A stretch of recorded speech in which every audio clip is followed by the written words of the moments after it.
Well, I think what they've done is one of the most courageous and fearless things I've seen. I think I think to walk away from all of that, the public grief that we know about, but to all of that family pain. Well, we should think of the Queen as a great-grandmother, and we should think of Prince Charles as a dad. I mean, they will all be suffering from this hugely.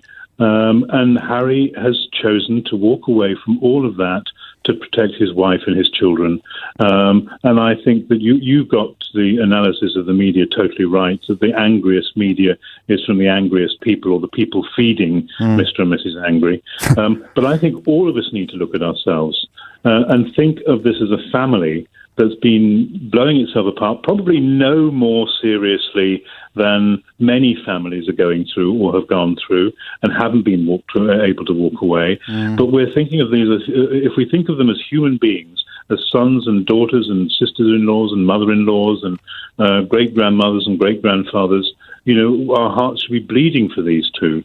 I mean, you're not in any way suggesting they should be bleeding more for these two than for people, stuck in a dinghy in the middle of the English Channel or living in Syria at the time, or even people using food banks. But it's not either or, is it? This is one of the great mysteries of our era. It's not either or, and we are showing ourselves more and more to be a nation with less and less compassion less and less tolerance of different people, different choices. I mean, that was what was going on in the family. I mean, without knowing any of the detail or any of the personalities involved, it was differences of opinion, it's differences of definition of duty, it's differences of definition of loyalty.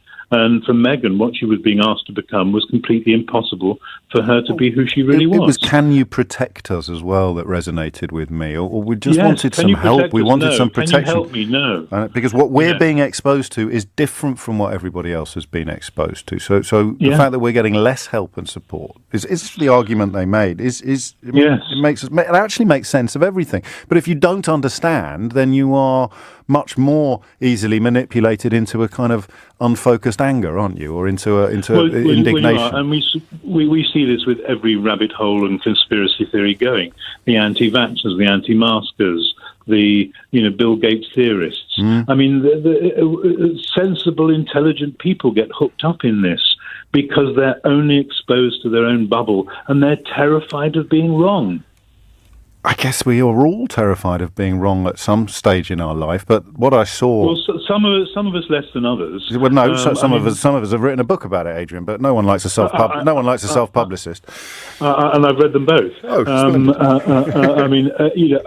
think that this ability to be vulnerable and wrong and human is what they've shown us in that interview. I believed every word of it. I don't believe they were mincing their words.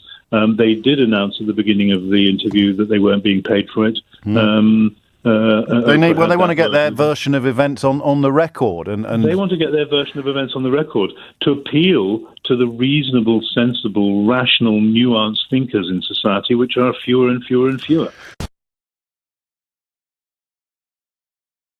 My dear viewers, today we're not just telling a story, we're issuing a national wake-up call. A raw, unfiltered moment on LBC radio has set the airwaves ablaze, and it's shaking the very foundations of how we see compassion, cruelty, and the truth. A caller, voice trembling with tears, asked a question that cut through the noise of tabloid headlines and royal gossip. Why are we not weeping for Harry and Meghan Sussex? That question, my friends, isn't just powerful. It's a mirror held up to a nation that's lost its way. It's a cry from the heart of a British citizen, tired of the cruelty, exhausted by the scapegoating, and grieving for a country that seems to have forgotten its humanity. This wasn't a scripted PR stunt or a political jab. It was pain, pure and honest, demanding to know, where is our compassion?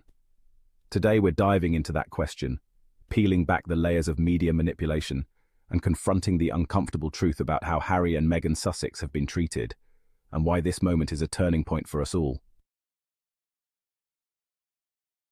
Let's set the scene. The LBC caller didn't ask for your opinion on royal protocol or your thoughts on palace politics. She didn't care about duty or tradition. She asked for something simpler, something deeper, empathy. Her tears were for two people, Harry and Meghan Sussex, who've been painted as villains in a drama they didn't write. This moment went viral because it shattered the carefully crafted tabloid narrative that's been fed to us for years. Harry and Meghan Sussex aren't the antagonists in this story. They're human beings, deeply wounded, relentlessly targeted, and yet expected to smile, nod, and endure while the media swings its wrecking ball. That caller's voice was a crack in the dam, a reminder that the public isn't as blind as the press hopes. We see the double standards, we feel the injustice, and we're starting to ask why. Why are we allowing a handful of media moguls to dictate who deserves our sympathy and who deserves our scorn?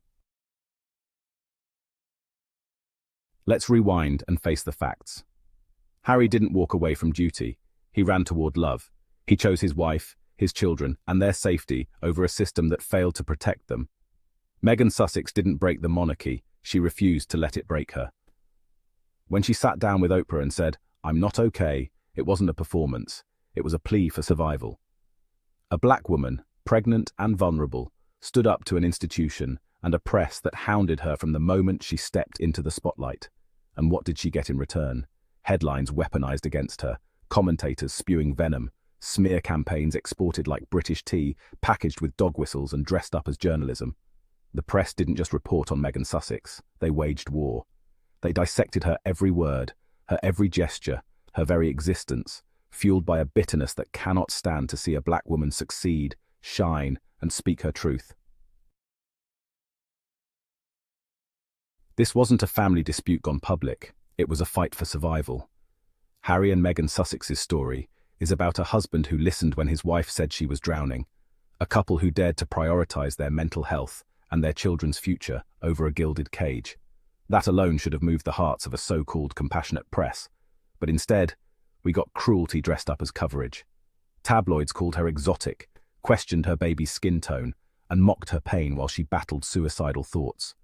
This isn't journalism, it's character assassination, bankrolled by media corporations and cheered on by a slice of the public too comfortable with hate.